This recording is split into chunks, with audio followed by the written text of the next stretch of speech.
Quarta, 21 de dezembro. Verso para memorizar.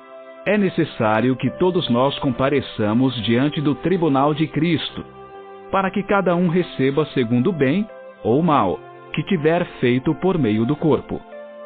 Segundo aos Coríntios 5:10. O juízo executivo. Durante a Idade Média havia uma forte tendência de se retratar Deus como um juiz severo e punitivo. No presente, a tendência é descrevê-lo como um pai amoroso e permissivo que nunca pune seus filhos. No entanto, o amor sem justiça se transforma em caos e ilegalidade. E a justiça sem amor se torna opressão e dominação. O processo do juízo divino é uma mistura perfeita de justiça e misericórdia, ambas derivadas de seu amor incondicional. O juízo executivo é a intervenção divina punitiva, final e irreversível na história humana. Julgamentos punitivos limitados ocorreram, por exemplo, na expulsão de Satanás e seus anjos rebeldes do céu, na expulsão de Adão e Eva do jardim do Éden, no dilúvio, na destruição de Sodoma e Gomorra, na morte dos primogênitos no Egito e na morte de Ananias e Safira. Portanto, não é surpresa que haverá um juízo executivo dos ímpios também, no final da história humana. Ouça 2 Pedro 2, de 4 a 6.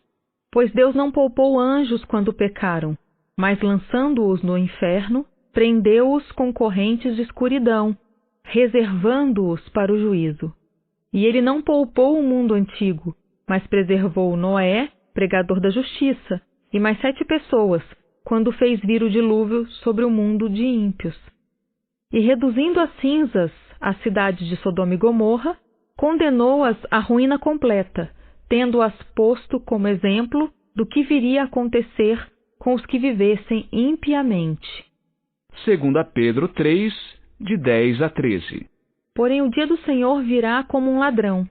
Naquele dia os céus passarão com um grande estrondo, e os elementos se desfarão pelo fogo.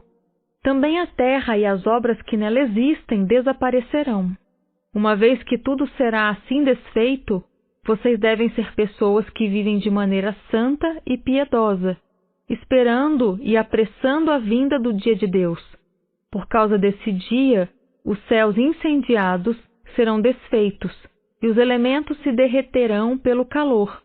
Nós, porém, segundo a promessa de Deus, esperamos novos céus e nova terra, nos quais habita a justiça. Pergunta 4. Como esses textos nos ajudam a entender a natureza do juízo executivo? Como sugerem a ideia da conclusão do juízo em oposição à sua continuidade para sempre? O que seria uma perversão da justiça e não uma expressão dela? Ellen White escreveu, abre aspas, a bondade e longa tolerância de Deus, sua paciência e misericórdia, exercidas para com seus súditos, não o impedirão de punir o pecador que se recusou a ser obediente aos seus requisitos. O ser humano, um criminoso contra a santa lei de Deus, perdoado apenas por meio do grande sacrifício que ele fez ao dar seu filho para morrer pelos culpados, porque sua lei era imutável, não dará ordens a Deus. Fecha aspas. Deus fez tudo o que poderia ter feito para salvar a humanidade da perdição eterna, mesmo com grande custo para si mesmo. Os perdidos fizeram escolhas que os levarão a esse final infeliz.